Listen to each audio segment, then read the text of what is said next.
All right, so graphing absolute value functions. Let's look at this right here. We've got a few blanks to fill in at the very beginning. The absolute value function, we all know what that looks like, but let's just make sure. Okay, oh, I don't want green, I want red. Absolute value, those 2 bars. Oh, that looks awful. Let me try again. There we go. All right, that's the absolute value of x. That is what we call our parent function. Okay, this is kind of the baseline, what we start with every single time. So we're going to start, excuse me, with a table of values, and then we're going to talk about the domain and the range. Okay, if we take the absolute value of -3, we know that that's +3. The absolute value of -2 is +2. The absolute value of -1 is +1. Absolute value of 0 is 0. +1 is 1. +2 is 2. +3 is 3. So let's plot those points so we can see what the graph looks like. Does anybody know what the graph looks like already? You never done it before? Okay, so if we plot these points, -3, 3, -2, 2, -1, 1, 0, 0, 1, 1, 2, 2, 3, 3, it looks like a V. Okay, the absolute value function here looks like a V. Really what it is the absolute value function. We did this before we did absolute value, is a piecewise function. Okay, it really is a piecewise function. Now, we're not really going to get super in-depth into this, but I do want to point that out. If we look at the left side of this function, what's the equation of that line on the left side of this function? What's the slope of the line on the left side? -1. What's its y-intercept? Where does it cross the y-axis? 0. Okay, so the left side here is y equals -x. The right side is y equals +x. Okay, we could write this as a piecewise function. Like I said, we're not going to get super in depth, but I am going to just show this to you here. The left side is -x when x is less than 0, because less than 0 is the left side. It's equal to +x when x is greater than 0. Okay? So, again, I'm just going to leave it with that. Excuse me. But I did want to point that out, that it is a piecewise function. It's just 2 lines put together. Okay, so let's talk about the domain and range. Okay, the domain and range. So, the domain, any ideas? All real numbers. All real numbers, okay? It is all real numbers because we can take the absolute value of any number. Positive, negative, decimal, fraction, pi, e, it doesn't matter. You can take the absolute value of it because the absolute value is just describing its distance from 0. Okay, how about the range? Is it all real numbers? No. Do we hit all the y values there? What y values do we not achieve on that graph right there? Okay, well, 4 is not in our table. We don't hit any negative y values, right? Look at the graph. Okay, we don't hit anything below the x-axis, so all of our y values are greater than or equal to 0. All of our y values are greater than or equal to 0. Now, that just applies to the absolute value of x. If we add and subtract some numbers, that's going to change our it's going to change our range. It's not going to change the domain, but it is going to change the range. So we'll look at those with each example we do. The graph looks like a V. Okay, the turning point where it kind of changes direction there is called the vertex. Just like with your parabola. Okay, the parabola has a vertex, that point where it changes from decreasing to increasing, this has one as well. It has a vertex.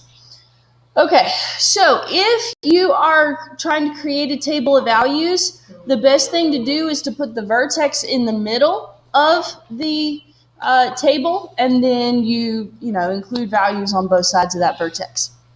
So if we are graphing this by using a table, Okay, we are going to use our calculator somewhat, but we're going to try and look at this from this perspective. You start by finding the x value of the vertex. You do that by taking the expression that's inside the absolute value bars, set it equal to 0, and solve for x. That goes in the middle of your table. You number up and down, fill in your table, and then you can graph. So there's a lot of symmetry that goes on with our absolute value functions. Okay, so can anybody tell me where the vertex of example 1 is at? Okay, let's be careful. Okay, let's be careful with this. Take what's inside the absolute value bars, set it equal to 0. Solve for x. So we add 4, so x equals 4. Our vertex is going to be at 4. What's the y value when x is 4? 0. 4 minus 4 is 0. The absolute value of 0 is 0. Okay, so 4, 0 is our vertex. Okay, 4, 0 is our vertex. So let's count down, 3, 2, 1, and count up, 5, 6, 7. When we plug in 3, 3 minus 4 is -1. Absolute value of -1 is +1. Plug in 2, we get 2. Plug in 1, we get 3.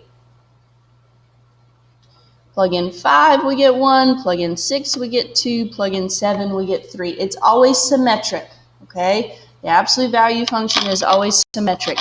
So when we plot these points, it's going to look the same way as the previous one, because the only thing we did was we subtracted that 4. Okay, you want to keep extending, go all the way to the edge of the graph. Okay, don't just plot the points that go in your table. Okay, you want to go all the way to the edges of the graph.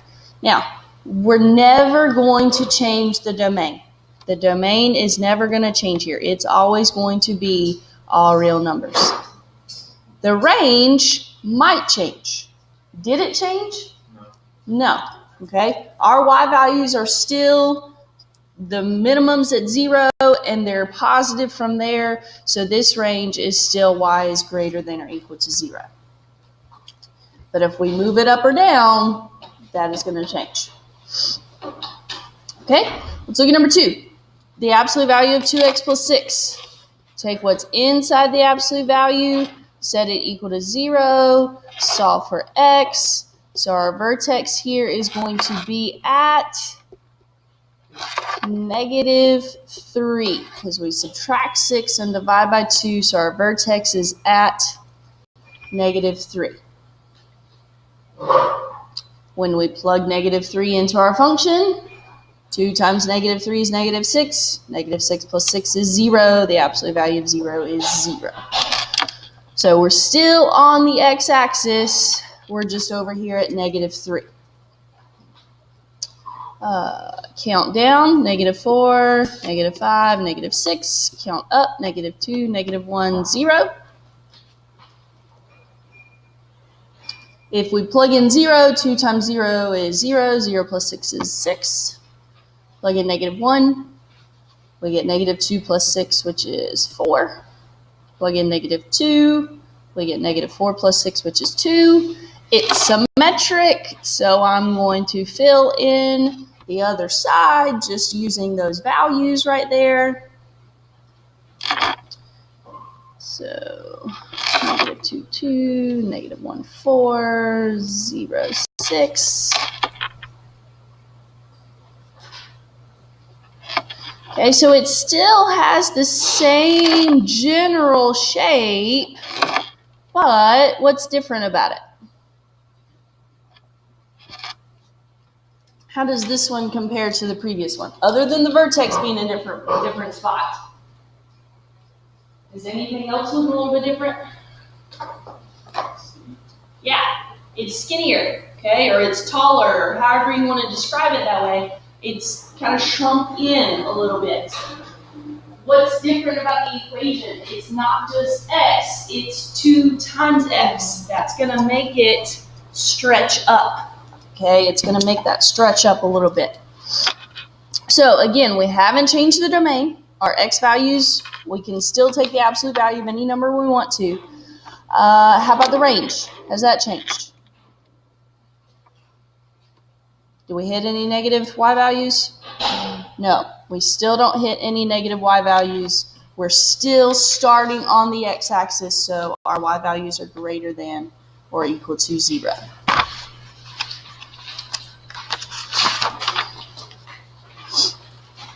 Okay. Let's look at number 3. Number 3 looks a little different, doesn't it? Yeah. Yep. We've only got an x inside the absolute value, so where's our vertex?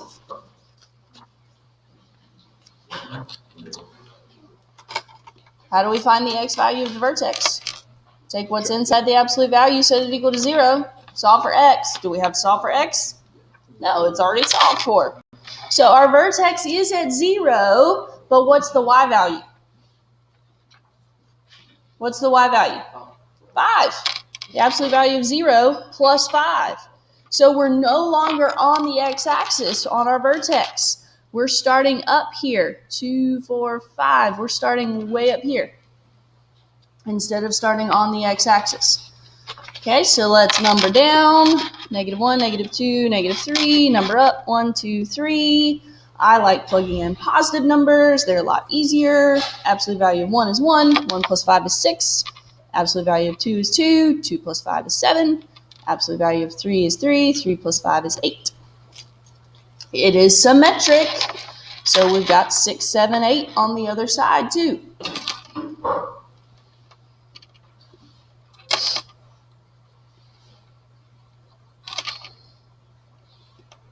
So here is our graph. It's the exact same shape as that original absolute value of x. We still count up by 1. We go over 1, up 1. The only difference is we've shifted the entire thing up 5 units. We've shifted the entire thing up 5 units. So our domain, once again, never changes. All real numbers for absolute value. What about our range? What's our minimum y value here? 5. So it's not y is greater than or equal to 0, it's y is greater than or equal to 5. It's y is greater than or equal to 5. Okay, so before we go on to number 4, let's kind of recap what we've done to our function here. In example number 1, when we subtracted 4 inside the absolute value, which way did our parent function, that original absolute value of x, what did it do? Where did it go? How did it move? If it originally started at the origin, how did it move in example number 1 here? Did it go down? Hello? Did it go down? No. Did it go to the left? No. Did it go up? No. So what left? It went to the right. How many units? 4 units. X minus 4 shifted it right 4 units. Okay, it shifted it right 4 units. Let's look at number 2. We already talked about the 2 making it skinnier or taller. Okay, which way did this one go? It went to the left. It went to the left 3 units. Okay, so it's not exactly that number because we have the number in front of the x. But you should get the idea that when it's inside the absolute value, it goes the opposite direction. Okay, subtraction moves us to the right, addition moves us to the left. When it's outside the absolute value function, if we think about the original absolute value of x right here, what happened to this one in number 3? It moved up 5 units. We added 5 to the function. So that's what we expect to happen. Adding moves us up. Okay? All right, let's look at number 4. Absolute value of 3x plus 2. So let's figure out where our vertex is. 3x plus 2 is equal to 0. So subtract 2 from both sides. 3x is equal to -2. x is equal to negative 2 over 3. Okay? It doesn't have to fall on a whole number. Okay? It's nice and easier to graph when it does, but it doesn't have to. When we plug in negative 2 over 3, guess what we're going to get? 0. When we plug in negative 2 over 3 for x, we're going to get 0. So our vertex, right here, in between 0 and negative 1. My pen's too fat to make that very precise, but it's closer to negative 1 than it is to 0. All right, so that means I'm going to plug in whole numbers. I don't want to plug in fractions. I'm going to plug in negative 1.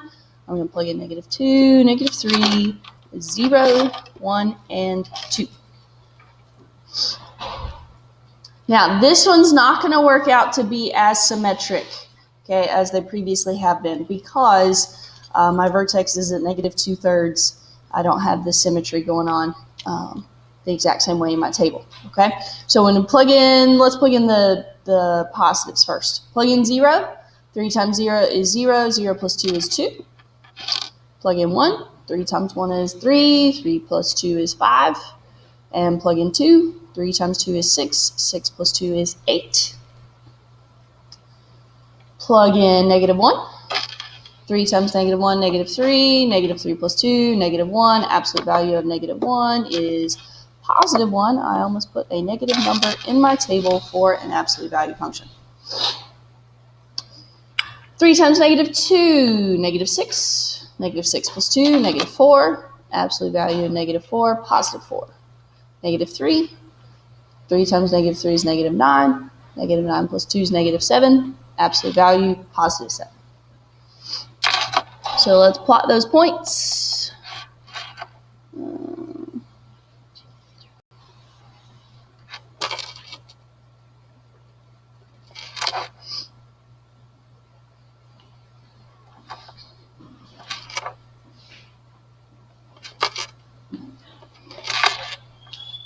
Okay, so my table is not reflecting the symmetry, but our graphs should still look symmetric, okay?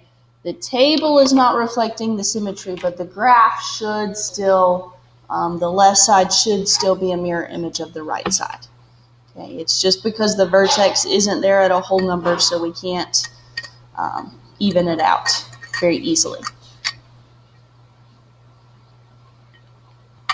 Okay? 2 more. Let's look at the negative absolute value of x plus 1. Okay? Now, let's use our calculators on this one. Okay? Because I want you to know that you can use your calculator. I'm just showing you how to do it by hand. Okay, so go to your y equals, type in the equation. Negative math over to num ABS x plus 1. Okay? As long as you know where that absolute value is on your calculator, you can do most of these problems using your calculator. Negative absolute value of x plus 1. Okay. Before we go to the table, where's our vertex? Where's the vertex? Negative 1. Okay, so when I go to the table, I'm going to make sure that negative 1 is right in the middle of my table. That's the easiest way to do it. Make sure that where the vertex is right in the middle of your table. Now, if you don't know how to, if you can't remember how to figure out where the vertex is, then when you go to your table, just move up or down until you get symmetry in your y values right there. Okay? Just move it until you get some symmetry. Now, oh, we forgot to do the domain and range on the last one. My bad. All real numbers. Y is greater than or equal to 0. Nothing really changed on that because we moved to the left. Okay, back to number 5. Sorry, just realized that.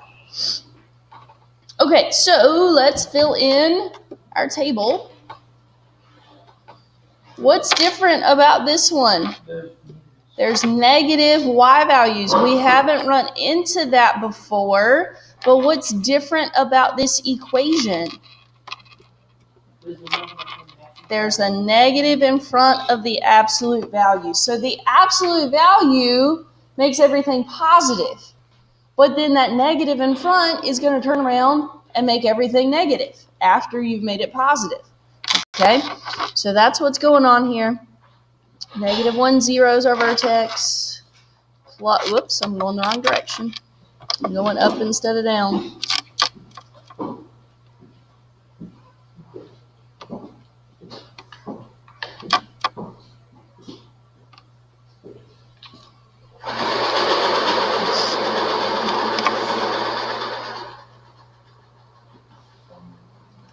Okay, so it's flipped over. We moved it to the left one, and we flipped it over. Okay, so the domain, still all real numbers. That doesn't change. What's our range now? Y is less than or equal to 0. All of our y values are negative. They're below 0.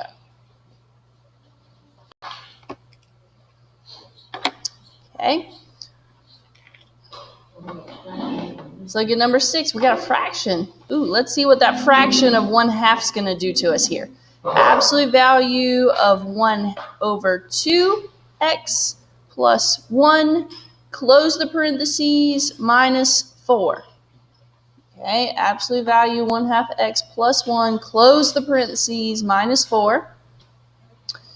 Let's look at the graph first. Okay, there's the graph. We're expecting some of this, right? The -4 is going to move us down. We're adding inside the absolute value, so we're expecting it to move to the left. So we can see that. And what'd you say, Jason? It looks like an obtuse angle. It's wider, isn't it? Okay, it's wider than our other ones have been. So that kind of we've already seen a 2x. 2x made it skinnier, so it kind of makes sense that 1/2x would do the opposite. It's going to make it wider. So let's go to our table and see if we can center up our values here. Okay, there we go. I've got it centered between -5 and 1. -5, -4, -3, -2, -1, 0, and 1. So that means where's our vertex? Right in the middle. They're at -2. -2, -4 is our vertex.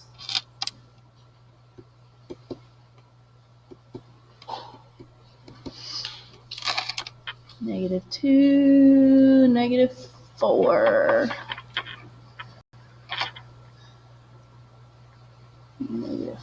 -4, -3.